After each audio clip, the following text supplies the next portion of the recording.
গুজৰাটত একেৰাহে বিজেপিৰ যি এবাৰ ৰেকৰ্ড সংখ্যক ভোটেৰে পুনৰ তেখেতে একক সংখ্যাগৰিষ্ঠৰে চৰকাৰ গঠন কৰাটো এই মুহূৰ্তত প্ৰায় নিশ্চিত হৈ গৈছে। আৰু ইয়াৰ চাৰিওফালৰ যদি মাহলটো মই এবাৰ দেখুৱাই দিবলৈ অনুৰোধ জনাওঁ, লাহে লাহে বিজেপিৰ যিসকল তৃণমূল কৰ্মীৰ পৰা আৰম্ভ কৰি যিসকল বৰ বৰ নেতাসকললৈকে লাহে লাহে আহিবলৈ ইয়াত আৰম্ভ কৰিছে। আৰু কেওফালে সংবাদ মাধ্যমৰ লোকসকলে ইতিমধ্যে ইয়াত ভিৰ কৰা পৰিলক্ষিত হৈছে।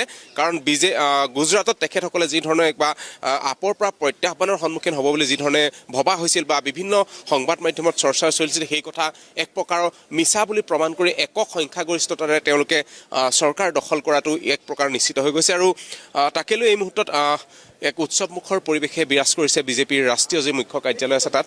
এগৰাকী মুখপাত্ৰ আছে, তেখেতৰ ওচৰলৈ আহিম, অকণমান আপোনাৰ লগত কথা পাতিবলৈ চেষ্টা কৰিম।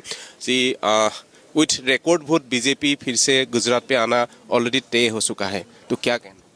ये एक ऐतिहासिक जीत है जो गुजरात के इतिहास में भी दर्ज होगा और देश के इतिहास में भी।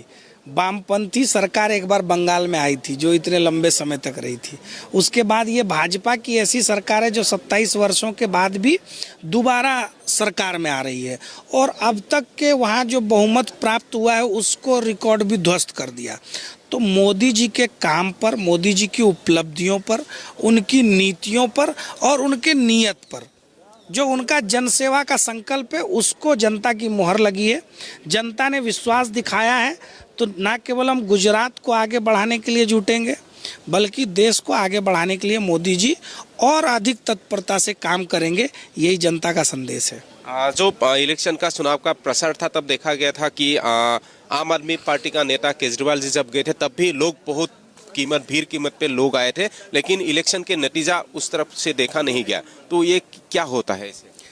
देखिए, जितने लोगों को केजरीवाल ने देश भर से जुटाया था, अगर गुजरात में उनका संगठन होता, उनके ऊपर जनता का विश्वास होता, तो शायद उतने वोट भी आ जाते तो उनके लिए अच्छी बात होती।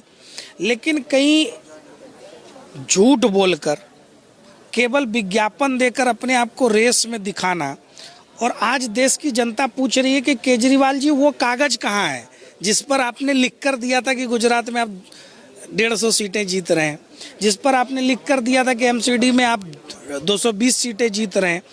तो केजरीवाल जी से जनता वो कागज़ देखना चाहती है। आज केजरीवाल जी लोगों के सामने आकर क्यों नहीं बताते कि वो बढ़ चढ़ करके और हवा हवाई बातें करते हैं। तो केजरीवाल की हवा हवाई राजनीति एक बार फिर से स्पष्ट हो गई। कांग्रेस की हवा हवाई राजनीति स्पष्ट हो गई। उनको उतनी भी सीटें नहीं मिल रही हैं कि वो एक मजबूत विपक्ष बन सकें। तो कांग्रेस के बारे में देखा जाए तो वो 70 सीट से सीधा सिंगल डिजिट पे आ गया है। इसका पीछे का कारण क्या, आपको क्या लगता है? देखिए, कांग्रेस लगातार चुनाव हारती जा रही है। राहुल गांधी के नेतृत्व में कांग्रेस पार्टी ने चुनाव हारने का एक रिकॉर्ड बनाया है। उसके बावजूद उन्होंने इससे कोई सबक नहीं लिया।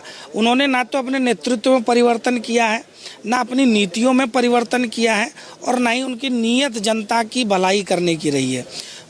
अभी गुजरात में चुनाव चल रहा है, राहुल गांधी साउथ में यात्रा निकाल रहे हैं। 1-2 दिन के लिए चुनाव में भी आते हैं तो मोदी जी को गाली देकर के वो गुजरात का वोट बटोरना चाहते हैं।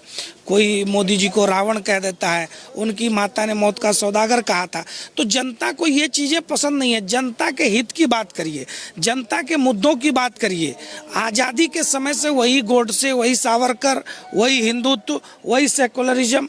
तो ये तुष्टीकरण की जो राजनीति कांग्रेस खेल रही थी, उस राजनीति को जनता ने 2014 में कोमा लगाया था।